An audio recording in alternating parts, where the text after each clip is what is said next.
करते हैं जो आउट परफॉर्मेंस दिखा रहा है, खास तौर से पीवीआर का शेयर। इनफैक्ट एक महीने का चार्ट आप लेकर आइएगा, क्योंकि आज तो थोड़ा सा शांत है, लेकिन हर वीकेंड पर सिर्फ और सिर्फ पीवीआर की सबसे ज्यादा चर्चा होती है। और आज के लिए वीकेंड्स तक चर्चा सीमित नहीं है, हर रोज स्टॉक में जिस तरह की तेजी बनती दिखाई दी है, काफी बढ़िया रिटर्न्स, करीब 13% तक का इजाफा अगस्त के महीने में स्टॉक ने आपको कमा कर दिया है। अब एक के बाद एक बॉक्स ऑफिस हिट्स आने लगी है। पठान के साथ शुरुआत हुई थी और उसके बाद आप देखिए क्या बढ़िया रिस्पांस देखने को मिला। एटलीस्ट हिंदी बॉक्स ऑफिस पर गदर 2 ने वर्ल्ड वाइड 630 करोड़ तक का कलेक्शन दिखाया है। जेलर ने करीब 600 करोड़ के आसपास का आंकड़ा दिखाया है। और अब यहां से आगे एक और शाहरुख खान की बड़ी हिट फिल्म आने वाली है। इसमें मैंने OMG 2 नहीं गिना है, जो दूसरी फिल्में आई थी वो नहीं गिनी है, लेकिन they've all been great hits। करण तौरानी इस सेक्टर को काफी क्लोजली ट्रैक करते हैं। और करण, मुझे याद है कुछ एक महीने पहले जब आपसे बात हुई थी, तब आपने यही इनफैक्ट प्रिडिक्ट किया था कि फॉर्चून्स पूरी तरह से बदल जाएंगे जिस तरह का लाइनअप है।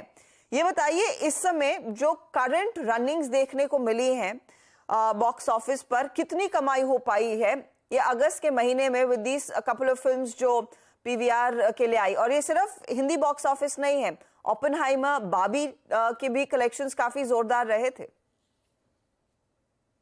Hello Arshita, good afternoon. तो अगर हम ऑक्यूपेंसी लेवल्स की बात करें तो डेफिनेटली एक रिस्पाइट दिखने आ रहा है। हमने पीवीआर को तकरीबन 3 हफ्ते पहले अपग्रेड भी किया था, क्योंकि ऑक्यूपेंसी लेवल्स अपवर्ड ट्रैजेक्टरी पे जा रही थी।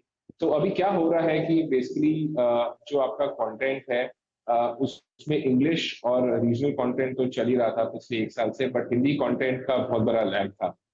आई थिंक हिंदी कंटेंट में कंसिस्टेंसी नहीं आ रही थी। आई थिंक अगर हम देखें पिक्चरों को, लास्ट ईयर की बात करें तो KGF और 2 और RRR और भूल भुलैया के बाद ऐसी कोई बड़ी हिट पिक्चर आई नहीं थी। Towards the end of the year हमने दृश्यम और ब्रह्मास्त्र ऐसी पिक्चरें देखी थी। और फिर ये साल जनवरी पठान के साथ चालू हुई और उसके बाद I think again Kerala story के अलावा और कोई बड़ी पिक्चर नई कलेक्शन हो पाई थी। तो आई थिंक लास्ट 2 महीने से सिचुएशन काफी इंप्रूव होता दिख रहा है, क्योंकि रॉकी रानी, प्रेम कहानी ने कलेक्शंस रीजनेबल नंबर के किए हैं। गदर 2, OMG 2 ये भी मूवीज ने कलेक्शंस अच्छा किया है। तो अगर हम हिंदी फिल्म इंडस्ट्री की बात करें तो आई थिंक कंटेंट जो है वो कंटेंट चेंज हो रहा है। कंटेंट VFX ड्रिवन कंटेंट आ रहा है, फ्रेंचाइज ड्रिवन कंटेंट आ रहा है। तो अगर आप हिट पिक्चरों की बात करें, जो भी ये सारे मूवीज है, ये कोई भी रीमेक नहीं है साउथ या इंग्लिश फिल्मों की, ये सब ओरिजिनल मूवीज है या ये सब हिंदी फ्रेंचाइज फिल्म्स है, पार्ट 1 पार्ट 2 बेसिस। तो एक ये बहुत ही अच्छा साइन है कि फ्रेंचाइज बेस्ड मूवीज बन रही है और रिस्पाइट आ रहा है हिंदी बॉक्स ऑफिस में। इसके अलावा आई थिंक टिकट प्राइसेस में अगर हम बात करें तो सपोर्ट हॉलीवुड से भी बहुत ही अच्छा आया है, क्योंकि मिशन इम्पॉसिबल, ओपेनहाइमर जैसी मूवीज, बारबी, ये सारी मूवीज ने हॉलीवुड फिल्म ने भी अच्छा किया था जुलाई के मध्य में। तो अगर हम ऑक्यूपेंसी की बात करें, आई थिंक अगस्त का महीना ये पहला महीना होगा कि हमने प्री कोविड ऑक्यूपेंसी के आगे हम चले गए हैं। मेरे अंदाजे से आई थिंक ये महीने की ऑक्यूपेंसी तकरीबन 35 से 36% के आसपास हो सकती है मल्टीप्लेक्सेस के लिए। बहुत ही स्ट्रॉन्ग नंबर्स। इनफैक्ट आज सुबह पीवीआर की तरफ से वो स्टेटमेंट भी आ रहा था कि हाईएस्ट एवर मंथली एडमिशंस देखने को मिले हैं अगस्त के महीने में। ये बताइए कि यहाँ से आगे अगर फिर नंबर्स की डिलीवरी की बात हो, कंस्ट्रिंग अब अगले हफ्ते मेरे ख्याल में पठान रिलीज होगी और उसका जो ट्रेलर लॉन्च हुआ है उसको तो बहुत ही जोरदार रिस्पॉन्स मिलता हुआ दिखाई दे रहा है। Jawan, I beg your pardon, not Pathan, Jawan. ये बताइए, ये कितना लेकर आ सकती है? एक्सपेक्टेशन क्या है इस समय जब आप लोगों से बात करते हैं? डिस्ट्रीब्यूटर्स में आई एम श्योर हलचल चल रही होगी, आप उन लोगों से काफी संपर्क में रहते हैं। तो अगर हम जवान की बात करें तो मेरे हिसाब से ट्रेलर को बहुत ही पॉजिटिव रिस्पॉन्स मिला है। तो मेरे हिसाब से जवान की जो ओपनिंग नंबर्स होगी वो गदर 2 के आसपास होगी, अगर हम ओपनिंग डे या ओपनिंग वीकेंड की बात करें। उसके बाद टिपिकली यही डिसाइड किया जाएगा कि कंटेंट किस तरीके से जाता है। अगर कंटेंट ऑडियंस को अच्छा लगता है तो ये पिक्चर 350-400 करोड़ के तकरीबन नंबर कर सकती है बॉक्स ऑफिस पे, नेट बॉक्स ऑफिस की बात करें। और अगर कंटेंट अगर नहीं बैठ पाता है तो ये पूरी 250 करोड़ तक आके खत्म हो जाएगी, बिकॉज इसका ओपनिंग बहुत ही ज्यादा स्ट्रांग रहेगा। तो ये पूरा कंटेंट पे निर्भर करता है। बट जवान के अलावा अगर हम देखें तो आगे चल के पाइपलाइन काफी स्ट्रांग है। 2-3 बड़ी पिक्चरें आ रही है। रणबीर कपूर की एक मूवी है, शाहरुख खान की और एक मूवी है दिसंबर में, डंकी, जो आ रही है। प्लस सलमान खान की एक मूवी आ रही है दिवाली के आसपास, और प्लस एक अक्षय कुमार की मूवी भी आ रही है। तो आई थिंक प्रॉब्लम सिर्फ यही है कि जो मीडियम बजट मूवीज है, जो स्मॉल बजट मूवीज है, वो अभी तक क्लिक नहीं हो पा रहे हैं कंसिस्टेंटली, जबकि जो बड़े पिक्चर हैं सिर्फ वही चल रहे हैं। और अगर हम इंडस्ट्री की बात करें तो टोटल नंबर ऑफ फिल्म्स कुछ 20 या 30% नीचे आ गई है। Number of Hindi films that were produced every month, वो नंबर नीचे आ गए हैं। और हमारी जो डिपेंडेंस है वो लार्ज बजट फिल्म पे बहुत ज्यादा बढ़ गई है। तो अगर हम प्री कोविड की बात करें, तकरीबन 45 से 50% की जो बॉक्स ऑफिस थी वो बड़े पिक्चरों से आती थी। अभी वो नंबर 85 to 90% के आसपास हो गए। 90% बॉक्स ऑफिस आजकल बड़े बजट पिक्चरों से आती है। तो ये बड़े बजट पिक्चरों का कंसिस्टेंटली चलना बहुत ही इंपॉर्टेंट चीज है। और अगर हम देख रहे हैं ऑक्यूपेंसी नंबर्स क्यों रिवाइव हुए, बिकॉज ये बड़े बजट पिक्चर कंसिस्टेंटली लास्ट 2 महीने से चल रहे हैं। करण करण अब एक चीज़ पे आते हैं, प्राइसिंग। और हिस्टोरिकली आपने जब से हमसे बात की है, आपने प्राइसिंग को लेकर हमेशा कमेंट किए हैं। और अब मैं आपके कमेंट चाहूँगा कि जिस प्रकार की आई थिंक फुटफॉल है, जिस प्रकार के रिस्पॉन्सेज हैं मूवीज़ पर, और जिस प्रकार का लाइंड अप है, ये दिवाली तक आपको क्या लगता है? मीन क्योंकि अब पीवीआर के पास एक तरीके से एक मोनोपोली भी है, तो अभी तक वर्सेस लास्ट 3 मंथ प्राइसेस कितने बढ़ पाए हैं, कितना स्कोप है? एक तो ये, दूसरी बात यह है कि इन्होंने जो वीकडेज में अपने जो फूड आइटम्स के और बेवरेजेस के प्राइस रेशनलाइज करे थे, उससे क्या जो फूड एंड बेवरेजेस रेवेन्यू है वो थोड़ा सा डिक्लाइन होगा क्या, या फिर आपको लगता है कि नहीं, जो वॉल्यूम्स बढ़ रहे हैं वो कंपनसेट कर देगा उसको? राइट, तो मेरे हिसाब से अगर हम टिकट प्राइसेस की बात करें तो जैसा मैंने कहा कि आई थिंक प्रीमियम कंटेंट आ रहा है, तो उसके हिसाब से टिकट प्राइस को भी रिस्पाइट मिल रहा है। तो पिछले 3 महीने से अगर हम देखें, अप्रैल में जून क्वार्टर से लेके जुलाई अगस्त सितंबर क्वार्टर हम देखें, तो यहाँ पे क्वार्टर क्वार्टर इंप्रूवमेंट होएगा टिकट प्राइसेस पे। टिकट प्राइसेस अगर हम बात करें ऑलरेडी 20 से 25% ज्यादा चल रही है प्री कोविड टाइप से। So definitely ticket prices increase होती ही जा रही है। आई थिंक ये यहाँ पे सस्टेन हो सकता है अगर कंटेंट अच्छा है। प्लस ये लोग ने और एक चीज किया है कि इन्होंने डायनामिक प्राइसिंग भी लेके आए हैं कि अगर ऑक्यूपेंसी लेवल्स कोई सीट में 30 या 40% हो जाती है तो टिकट प्राइसेस वो लोग बढ़ा देते हैं बाकी के सीट्स के लिए। तो ये सारे चीजों से इनको फिलिप मिलेगा और टिकट प्राइसेस यहाँ से बढ़ेगी, और मोनोपोलिस्टिक अप्रोच तो डेफिनेटली है।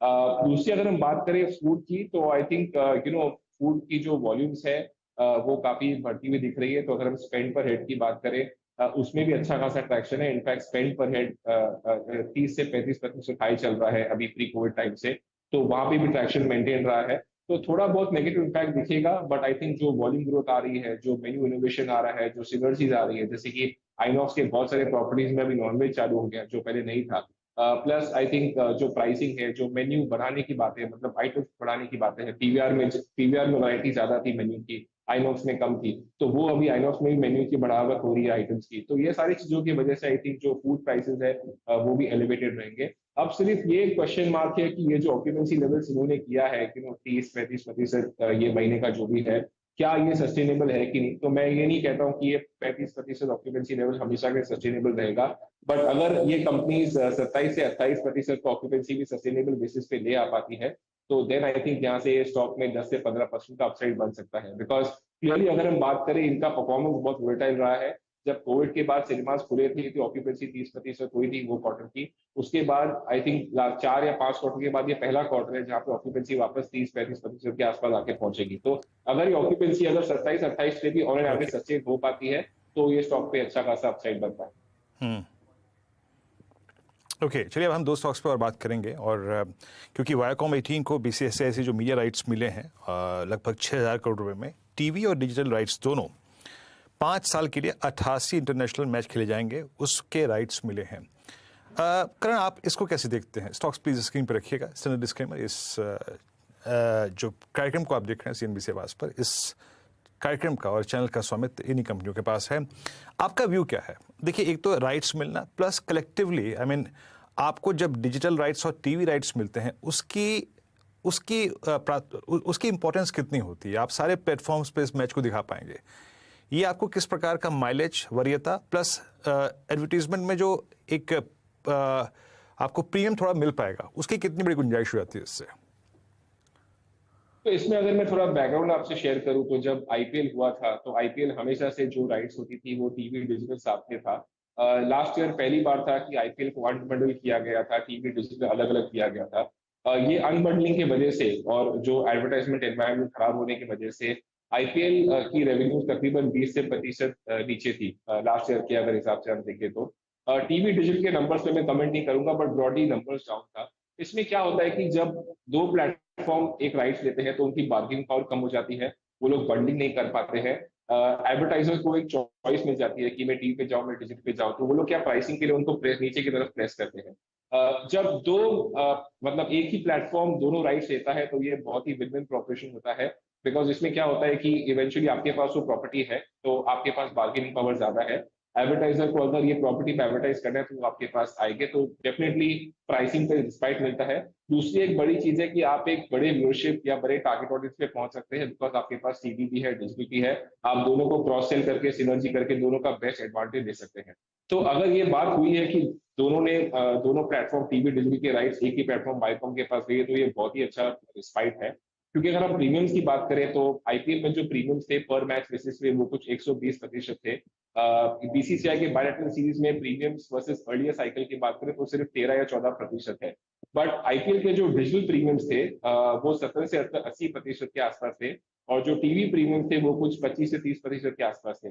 जबकि यहाँ पे अगर हम देखें तो टीवी के प्रीमियम 60% है और डिजिटल के प्रीमियम 40% है बेस प्राइस के अगेंस्ट। तो मेरा कहने का मतलब यही है कि बेसिकली ये एक बहुत ही अच्छा सिनारियो है कि अगर एक ही प्लेटफॉर्म दोनों राइट्स लेता है वो उसका बेस्ट यूज कर सकता है और बेस्ट तरीके से मोनेटाइज कर सकता है। सो एक बहुत ही बड़ा फिलिप मिलेगा रेवेन्यू ग्रोथ को, बिकॉज आप टीवी डिजिटल का सबसे बड़ा स्केल पर रेवेन्यू मोनेटाइज कर पाएंगे।